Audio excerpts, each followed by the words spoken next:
आज मेरे पास ये पार्सल आया है जो कि आया है बादनवर मध्य प्रदेश से हमारे पास रिपेयर होने के लिए। एंड इसमें आई है एक वेल्डिंग मशीन की पीसीबी। तो चलिए इसको ओपन करते हैं और देखते हैं कि कौन सी पीसीबी आई है, क्या फॉल्ट है, कैसे रिपेयर करना है, कैसे फॉल्ट को फाइंड आउट करना है। वो सब मैं आपको सिखाने वाला हूँ, पूरा बताने वाला हूँ, वो भी स्टेप बाय स्टेप। तो सबसे पहले हम इसको ओपन करते हैं। तो मैंने इसके कवर को निकाल दिया। निकालने के बाद ये आप देख सकते हो, मैं इसको ओपन करता हूँ तो यहाँ पर इस टाइप से पैकिंग की गई है, ये आप देख सकते हो। तो ये है पीसीबी। तो सबसे पहले मैं पीसीबी को बाहर निकालता हूँ। तो ये स्मॉल साइज की पीसीबी है जो कि 150 से 200 एम्पेयर की वेल्डिंग मशीन में यूज़ होती है, ये आप देख सकते हो। एंड ये है इसका डिस्प्ले कार्ड। एंड ये है पीसीबी जो कि 2 आईजीबीटी 2 डायोड की पीसीबी है। एंड इसके अलावा यहाँ पर कुछ भी नहीं दिया हुआ है, बट यहाँ पर हीट सिंक नहीं दिया हुआ है पीसीबी का, यानी कस्टमर ने इसकी हीट सिंक नहीं भेजा है पीसीबी की। तो मैंने कस्टमर से पूछा तो कस्टमर ने बोला कि वो हीट सिंक देना भूल गया। तो चलिए हम बिना हीट सिंक के इसको रिपेयर करेंगे और कस्टमर को वोल्टेज दिखा देंगे। तो मैंने कस्टमर को इससे पहले कुछ स्पेयर पार्ट दिए थे ये वाली वेल्डिंग मशीन की पीसीबी को रिपेयर करने के लिए। तो मैंने कस्टमर को bridge diode, 2 IGBT and 2 output का डायोड दिए थे ताकि वो इसको डाल सके एंड जो उनकी पीसीबी है वो रिपेयर हो सके। बट कस्टमर ने कैसा डाला कैसा नहीं तो पता नहीं है, तो फिर भी इसमें शॉर्टिंग शो हो रही थी। तो ये पूरे स्पेयर पार्ट उन्हें हमको रिटर्न भेजे हैं पीसीबी के साथ। तो इसमें से कुछ आइटम उन्हें लगा के देख चुके हैं। तो ये देख सकते हो, मैंने कस्टमर को ये 5 कंपोनेंट भेजा था, जैसे कि ये 2 डायोड 80 एम्पियर 400 वोल्ट के, एक ब्रिज रेक्टिफायर 50 एम्पियर 1000 वोल्ट का, एंड 2 आईजीबीटी 50 एम्पियर 650 वोल्ट की। एंड ये है पुराने कंपोनेंट जो कि पीसीबी से निकले थे। एंड ये देख सकते हो, कस्टमर ने आउटपुट का डायोड को चेंज नहीं किया है, जबकि मैंने कस्टमर को बोला था कि आप इसके सभी कंपोनेंट को चेंज कर देना तो आपकी वेल्डिंग मशीन की पीसीबी ओके हो जाएंगी। तो सबसे पहले मैं ये सभी कंपोनेंट को चेक करता हूँ कि कौन से कंपोनेंट ओके है एंड कौन से कंपोनेंट खराब है। तो चलिए चेक करते हैं। तो सबसे पहले मैंने मल्टीमीटर को सेट कर दिया हूँ डायोड रेंज पे एंड मैं चेक करने वाला हूँ कि इसमें कौन कौन से कंपोनेंट ओके है एंड कौन से नहीं है। तो सबसे पहले मैं चेक करता हूँ आईजीबीटी को। तो ये फुल शॉट दिखा रही है, आप ये दे सकते हो। एंड मैं चेक करता हूँ ब्रिज रेक्टिफायर को। तो यहाँ पर रीडिंग आ रही है, ओके है। एंड मैं चेक कर लेता हूँ ये 2 पिन में, तो ये भी फुल शॉर्ट दिखा रही है, ये आप दे सकते हो। तो इसका मतलब कि इसका ब्रिज डायोड भी शॉर्ट है। एंड में चेक कर लेता हूँ ये वाली आईजीबीटी को, तो ये भी फुल शॉर्ट दिखा रही है, तो ये आईजीबीटी भी खराब है। एंड में चेक कर लेता हूँ ये वाली आईजीबीटी को, तो ये भी फुल शॉर्ट दिखा रही है जो मैंने कस्टमर को दिया था। एंड अब मैं इसको चेक कर लेता हूँ, तो ये भी फुल शॉर्ट दिखा रही है जो कि मैंने कस्टमर को दिया था। एंड ये ब्रिज डायोड, तो इसको कस्टमर ने नहीं लगाया है, तो ये ओके होगा, ये आप दे सकते हो। इसमें प्रॉपर रीडिंग आ रही है एंड यहाँ पर रीडिंग नहीं आ रही है, तो इसका मतलब कि ये शॉर्ट नहीं है। एंड कस्टमर ने डायोड को भी यूज़ नहीं किया है, जो कि ये दोनों डायोड है, तो ये भी ओके है। तो इससे हमें ये कन्फर्म हो गया कि कस्टमर का रेक्टिफायर डायोड भी खराब है, आईजीबीटी भी शॉर्ट है। एंड कस्टमर ने हमारा जो आईजीबीटी लगाया बिना पल्स चेक किए लगाया होगा या कोई और फॉल्ट होगा, तो वो भी यहाँ पर शॉर्ट हो गया। तो सबसे पहले हम चेक करते हैं स्टेप बाय स्टेप कि इसमें क्या फॉल्ट है, जिस कारण से हमारा जो आईजीबीटी है जो मैंने कस्टमर को सेंड किया था वो भी शॉर्ट हो गया। तो सबसे पहले मैं चेक करता हूँ ये दोनों डायोड को कि ये दोनों डायोड शॉर्ट तो नहीं है। तो मैं एक प्रॉप को लगाता हूँ नेगेटिव वाला आउटपुट में, यहाँ पर इस तरीके से। एंड अब मैं एक प्रॉप को लगाता हूँ डायोड की हीट सिंक में या मिडिल वाली पिन में, सेंटर वाली पिन में, तो ये फुल शॉर्ट दिखा रहा है। एंड अब मैं यहाँ पर रखता हूँ प्रॉप को, तो ये भी फुल शॉट दिखा रहा है। तो कस्टमर ने यही गलती किया है कि कस्टमर ने ये दोनों डायोड को चेंज नहीं किया। तो कस्टमर ने इसका ब्रिज डायोड को भी चेंज नहीं किया, केवल इसका आईजीबीटी को चेंज किया एंड आउटपुट के डायोड को भी चेंज नहीं किया। तो इसी कारण क्या हुआ, जो हमारा आईजीबीटी है वो वापस शॉर्ट हो गया। तो इसमें गलती कस्टमर की है। मैंने कस्टमर को बताया था कि आप ये सभी कंपोनेंट को चेंज कर देना तो आपका फॉल्ट रिपेयर हो जाएगा। तो चलिए अब मैं इसको रिपेयर करता हूँ। तो सबसे पहले मैं ये दोनों डायोड को निकालता हूँ एंड उसके बाद हम चेक करने वाले हैं कि आईजीबीटी की पहली और तीसरी पिन की ट्रैक में कितनी रीडिंग से होती है। तो मैंने मल्टीमीटर को सेट कर दिया हूँ डायोड रेंज पे एंड मैं चेक करने वाला हूँ आईजीबीटी की पहली और तीसरी पिन में।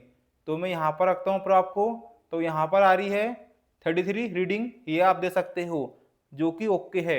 एंड अब मैं यहाँ पर चेक कर लेता हूँ ये वाले सेक्शन में, तो यहाँ पर भी सेम 31 30 रीडिंग आ रही है, ये आप दे सकते हो, तो ये भी ओके है।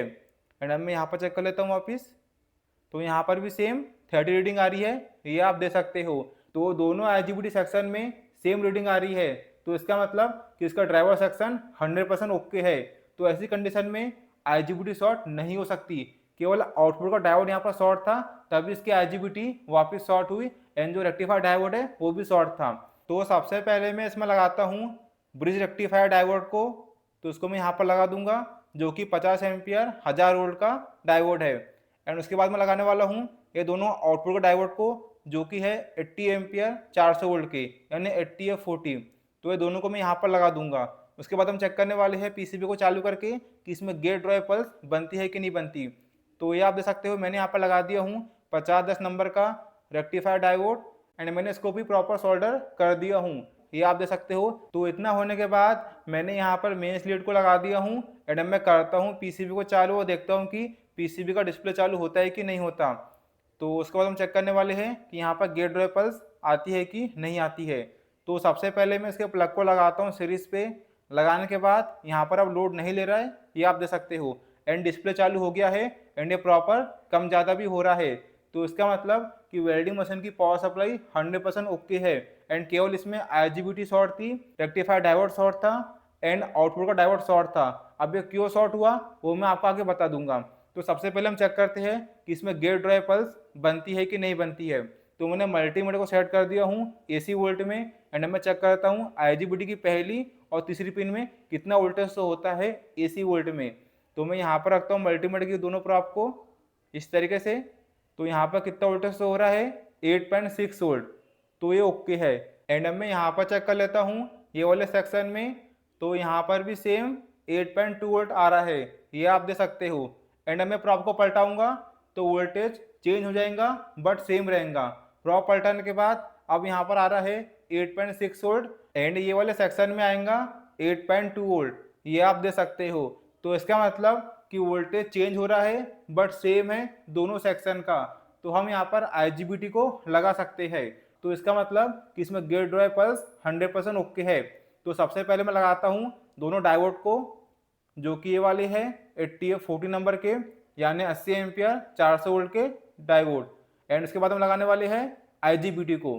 तो ये दे सकते हो मैंने यहाँ पर लगा दिया हूँ दोनों डायोड को, जो कि सिलोन कंपनी के डायोड है 80F40 नंबर के। एंड इतना होने के बाद ये है इसके IGBT, तो ये है पुराने IGBT जो कि है 50T65 WX-DH कंपनी के, एंड मैं लगाने वाला हूँ 60N60 जो कि सिलोन कंपनी के IGBT है। तो मैं दोनों को लगाता हूँ और आपको दिखाता हूँ। तो ये देख सकते हो मैंने यहाँ पर लगा दिया हूँ IGBT को, एंड मैंने इसको प्रॉपर सोल्डर भी कर दिया हूँ।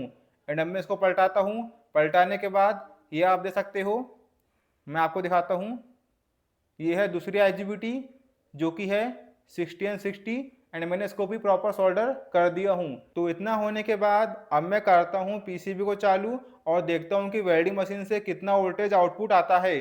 तो मैं चेक करने वाला हूँ डायोड के सेंटर वाली पिन से नेगेटिव वाली पट्टी में कितना वोल्टेज आता है। तो सबसे पहले मैं करता हूँ पीसीबी को चालू और आपको बताता हूँ।